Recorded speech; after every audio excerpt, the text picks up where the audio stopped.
So I realized that as I record these podcasts on things like climate impacts and climate solutions, I need to keep it fluid so that when new information comes in, I need to be able to add additional podcasts just to keep us abreast of what is happening along the way. So I decided to use the highlights of the 2021 polar signals of climate change as an example of continued impacts that I will keep recording as they become dramatic. 2021 has been a poster child for climate extremes across the globe, as I've mentioned before. Over the US, hurricanes, floods, wildfires; over Europe, massive floods; China, Japan, India, extreme events, floods, and Australia, and so on. So looking here just at the poles, some nice data became available from NOAA and Copernicus and ECMWF and so on. So these are the 2021 Arctic-wide highlights from this NOAA Arctic report. So the tundra is greening. 2021 Pan-Arctic tundra vegetation greenness second highest in the 39-year record. Long-term increasing river discharge reveals intensifying water cycle, which goes with the warming. Sea ice volume in April, the lowest observed since records began in 2010. I will show that even the summer ice was lowest in the last few years. Then the browning of the tundra, browning in East Siberia region bucked the Arctic-wide greening trend. Laptev Sea, early thaw led to record low ice extent, which we will look at. Marine garbage, unprecedented amount of fresh foreign trash from fishing vessels washed ashore in 2020. Greenland summit rain, so rain not snow, observed for the first time at Greenland summit within the Arctic. Beaufort and Chukchi Sea, wind-driven sea ice pileup reduced melt and kept the temperatures cool. So you can see that the dynamic response of how warming can convert snow to rain versus wind changes the dynamic response, which can bring ice piling up and provide a local cooling. Food access, Alaska natives faced COVID-19 disruptions to accessing traditional foods. The emerging disruptions here listed: ocean noise, so sea ice loss, more ship traffic are increasing underwater noise, which has cascading ecosystem effects. Beaver range expansion. Beaver ponds in Alaskan tundra doubled in most areas since 2000, so you can imagine the permafrost thawing there.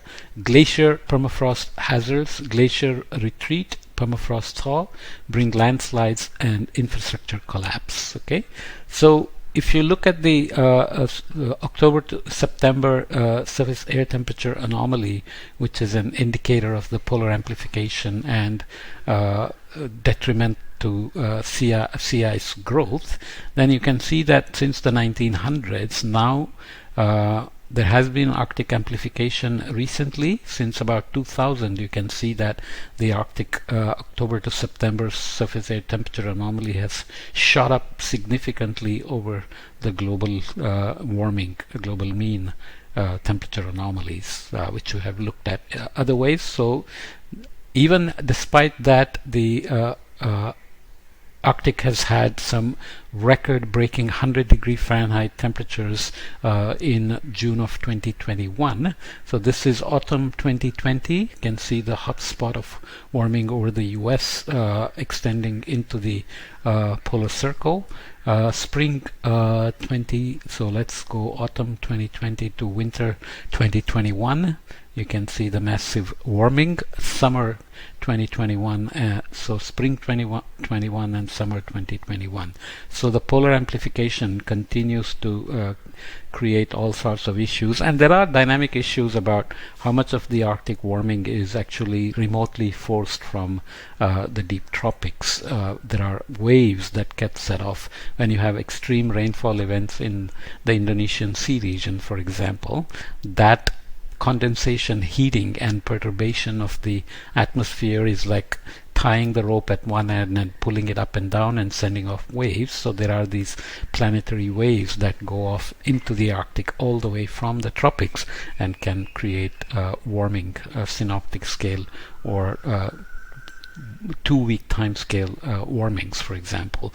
So looking at the October Arctic sea ice extent anomalies, 1991 to 2020 October average sea ice extent was 7.9 million square kilometers. So from 1980 onwards, you can see that we have gone negative compared to that baseline in terms of percentages. So we had the largest drop in 2020, and 2021 October is right here as well. So the this is October, but July-August sea ice extent was, I think, in 2021 the lowest in the last 7 or 8 years, which we related to the extreme rainfall over India through some waves coming down from the north into the tropics, for example. So waves can go from the tropics into polar latitudes, and perturbations in the polar latitudes like sea ice loss and heating can send waves down into the tropics as well.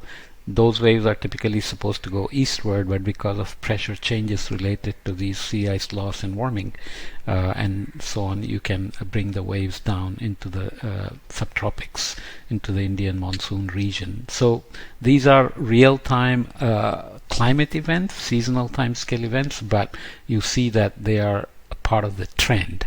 Okay, so October ice extent is very critical because whatever remains in September, October has the potential to refreeze during the winter. So the less ice you have in September, October, the less you are able to build on top of that. So you can see that here, Arctic sea ice concentration for October 2021. Average concentration, climatology is here shown for 1991 to 2020 in this reddish line here, and you can see the reduction in October 2021 in the concentration and the anomaly of concentration here as well. Okay, so 0 to 100%, and here changes in percentage in terms of concentrations.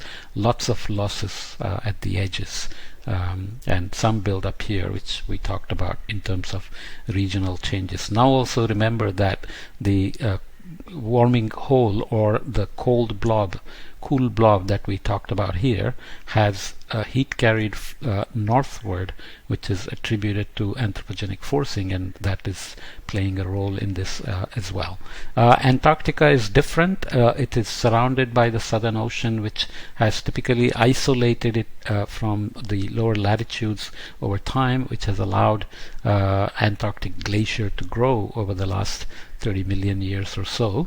And if you look at October 2021 of the Arctic sea ice concentration, that's the climatology you would expect for October from 1991 to 2020, and you can see the reductions and the concentration reductions here, up to 70%, 50 to 100% changes in some regions. And this non-uniformity in the extent relates to the circulation, which is very unique, as we have mentioned before. Because this is a channel, winds can keep churning the ocean and put much more wind energy into the ocean in this channel than in the other oceans, where boundaries limit how much energy from the wind can go into the ocean. So that's only 2 to 5% in the other oceans, whereas here it is significantly higher, which also means wind-driven currents can go deeper and deeper, which we said allows the warming to go deeper, and that warming then gets into the Indian and Pacific Oceans as well. And all this is important because if you see the October Arctic ice extent anomalies, it has much more of an interannual variability than the Arctic, which had gone into a trend. So it has had multi-decadal anomalies that are negative and then recovered here for a decade or so, 2 decades, and then has gone down again. So you cannot yet completely rule out natural variability here, but that's the 18.6 million square kilometer is the climatological extent we expect. So you can see the complexity of the Antarctic warming here as well.